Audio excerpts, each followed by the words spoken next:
This is music, and these are some more first impressions.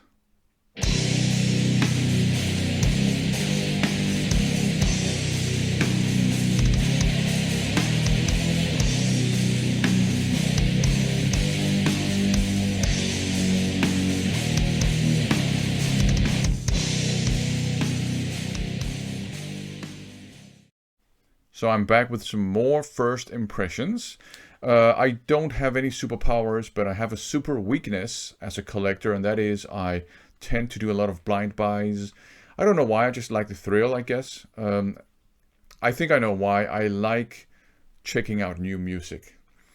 And the very first two videos on this channel, in those videos I showed off some pretty big hauls.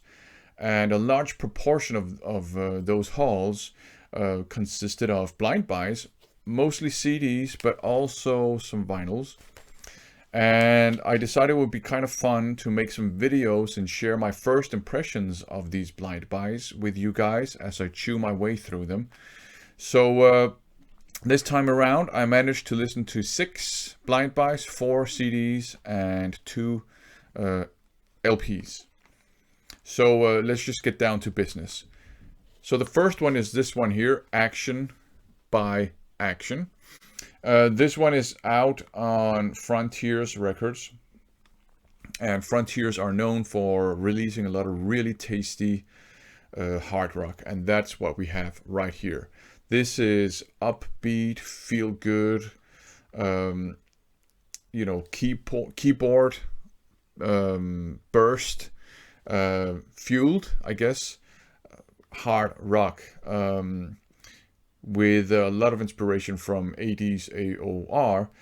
A lot of cool guitar work here, good singing, for the most part some really good songs, a lot of romantic lyrics, a lot of love songs here. There are 2 ballads, maybe 3, but that's the Forever, that's the 5th track, and Loveless is the 6th track, and then Don't Leave Me Lonely, a kind of semi-ballad, that's the 7th track. So maybe it's a bit too much to have that many ballady tracks in a row. I would say Don't Leave Me Lonely is actually a pretty good song, and that's more of a rocker, to be honest, but it has a ballady feel to it.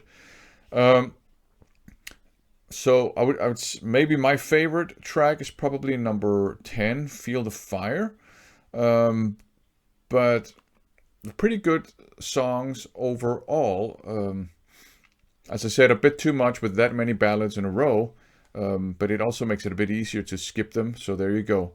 But good guitar work, great solos, good singing voice, great compositions, just nice, tasty, feel-good, romantic hard rock, Action. And I think it's their debut album. So next I have this one here, Warpath, Kill Your Enemy. And I might as well mention this one here, Warpath Against Everyone. And they're both out on Steam Hammer. This one here, Against Everyone, is from 94. This one here, Kill Your Enemy, is from 96. Now, Warpath are typically described as a thrash metal band. But when I listen to this, yeah, I can hear some thrash metal elements for sure. Some more on this one than on this one.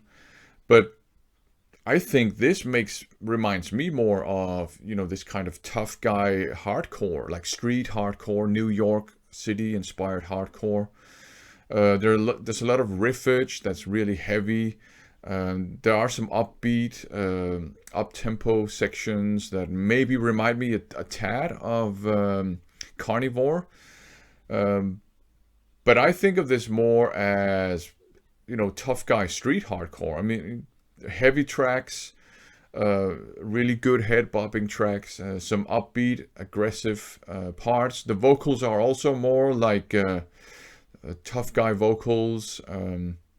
And I don't mean tough guy, by the way, in any sort of detrimental sense or anything like that. There's probably a name for this kind of hardcore. I just don't know it because I'm not an expert.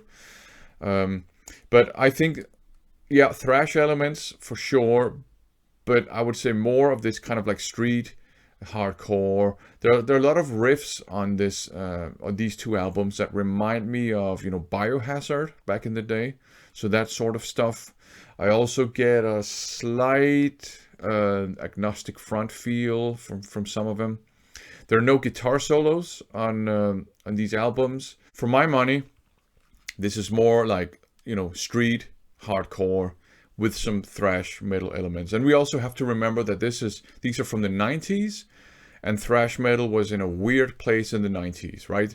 There were some thrash metal bands that sort of took their music in a more groovy direction, inspired by the likes of Pantera probably and Machine Head. There were some bands that took their music in a more like traditional heavy metal direction. I would say Metallica did that with the Black Album. And there were some bands that even went like in a funky direction. And I know a lot of people hate that. Personally, I didn't have a problem with it. And there were some bands that sort of went more in a hardcore direction. And I noticed that I haven't really characterized this as crossover. It might be crossover, but it's just not what I associate with crossover. But maybe it is like 90s crossover.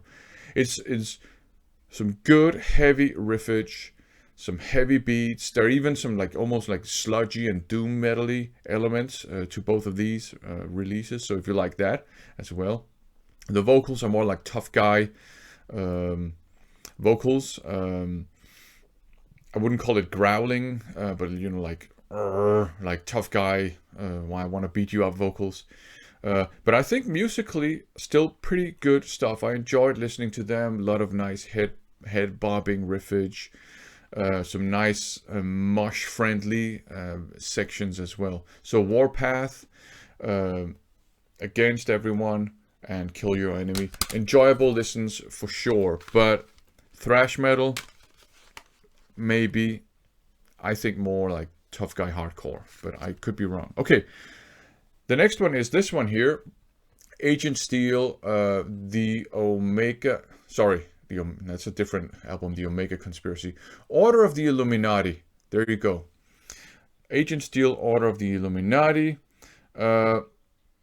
I'm a big fan of their first couple of releases. So Skeptic's Apocalypse, the Mad Locust Rising EP, and this one up here, Unstoppable Force. And Unstoppable Force, in my opinion, is more like traditional heavy metal. It does have some speed metal elements, but Mad Locust Rising and Skeptic's Apocalypse are more like speed metal, so more faster songs and so on and so forth. I haven't really engaged with their more recent discography, but you know, as I figured I would give this one a chance. And although they don't have John Cyrus, they don't have him on vocals, they have Bruce Hall. The vocals are very similar, but musically this is much, much thrashier. I would consider this like melodic thrash, maybe power thrash. So there's much more of a thrash metal feel to it than a speed metal feel to it. But it's really good. I actually really enjoy all the songs on this album. So I was very positively surprised. So Order of the Illuminati by Agent Steel, definitely good stuff if you like sort of melodic thrash metal. And also if you're like into UFOs and aliens and conspiracy theories, you may want to check this out. But it's not like their sort of early stuff. So those are the CDs. Then let's move on to the vinyls. And the first one I want to showcase out of two is this one here, Der Kaiser Woodhouse. So this is French metal, traditional heavy metal from back in the 80s. I can't really see exactly when, but it's from back in the 80s. So this is 80s metal, and this one is actually really good. I think it's very inspired by Iron Maiden production wise. So you have this really audible bass right in the middle, You have lots of tempo changes and so on. I mean, it's more inspired by, I think, Paul Di'Anno era Iron Maiden, but lots of tempo changes and a slightly progressive feel. So and it's very inspired in general, I would say, by the more progressive leaning corner of new wave of British heavy metal.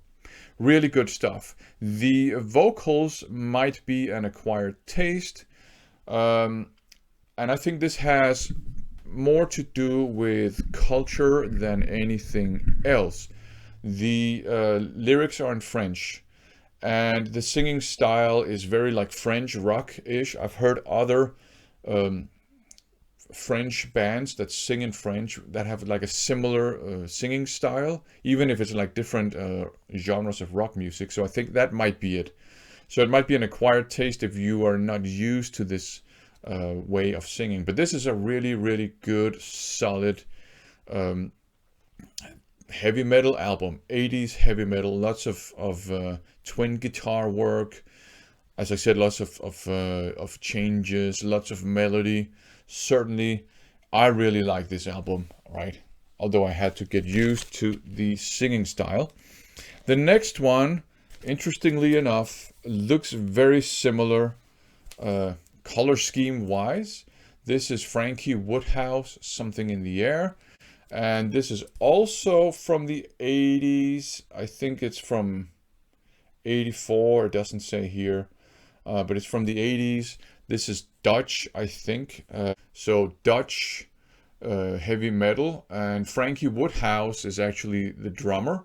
Or as it says here, Tama Noise Machine. So Tama, that's a brand of drum kits and drums in general. What's really interesting here is that this one is a double album, but there are actually only like 10 songs on it, but it's a double album. And I think what happened was that those 10 songs were maybe just a couple of minutes too long to fit onto a single LP. So they had to go with a double album. But that means that you have, for example, side D, half of it is just dead wax. Side B and side A, 1/3 of those also dead wax, right? So that's kind of interesting. I think if this were released today, or maybe if it were to be reissued, and maybe it is, I don't know, they would probably have sort of crammed all the songs onto 3 sides and maybe left the 4th side blank, and maybe, you know, with an etching or something on it, which would be kind of cool. But here it's like a double album with lots of dead wax. But that's fine, because we're interested in the music, right? And this is really cool music. Again, 80s metal, again with vocals that are more of an acquired taste. Here, I think it's because we've been spoiled with all the Ronnie James Dios, the Jeff Tates, the Bruce Dickinsons, the Ian Gillans, the Rob Halfords, right? Because now many singers within heavy metal, traditional heavy metal, are very inspired by those. So they do this very sort of operatic and air rain siren-y singing. But if you go back and listen to a lot of 80s rock, not a lot of vocalists actually did that. So this is more like just standard 80s rock singing. So that might be a bit of an acquired taste if you're not used to it. Musically, this is great stuff. It's traditional heavy metal, hard rock. There's a slight progressive element to it as well, without it being, you know, really progressive. I get a bit of a deep purple / rainbow feel to it, probably because they have this, you know, organ that they use. Well, it's keyboards, right? But an organ sound that's very, very deep purpley, very rainbowy.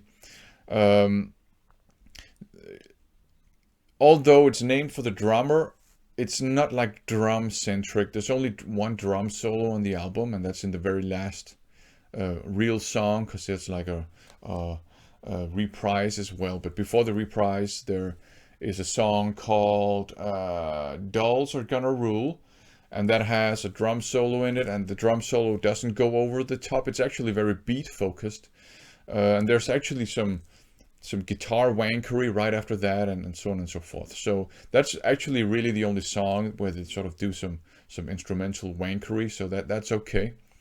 But yeah, this is traditional heavy metal with 70s actually hard rock elements as well. Lots of great guitar work. The guitar is a bit low, unfortunately, weak in the mix. One of them, at least, they have two guitarists. One of them is a bit weak in the mix, which is unfortunate when that guitarist plays solos.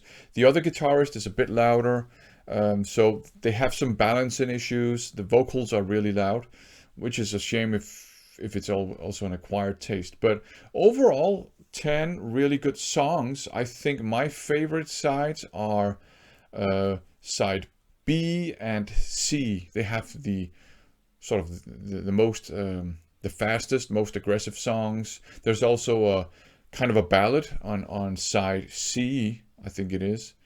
I don't even remember if it's on B or C, but there's a ballad on that's one of those sides, which is not a cheesy ballad. It's more like a melancholic ballad, similar to the ballads on the first Iron Maiden album. So Frankie Woodhouse, Something in the Air, another great but not flawless 80s heavy metal album. So those were my first impressions.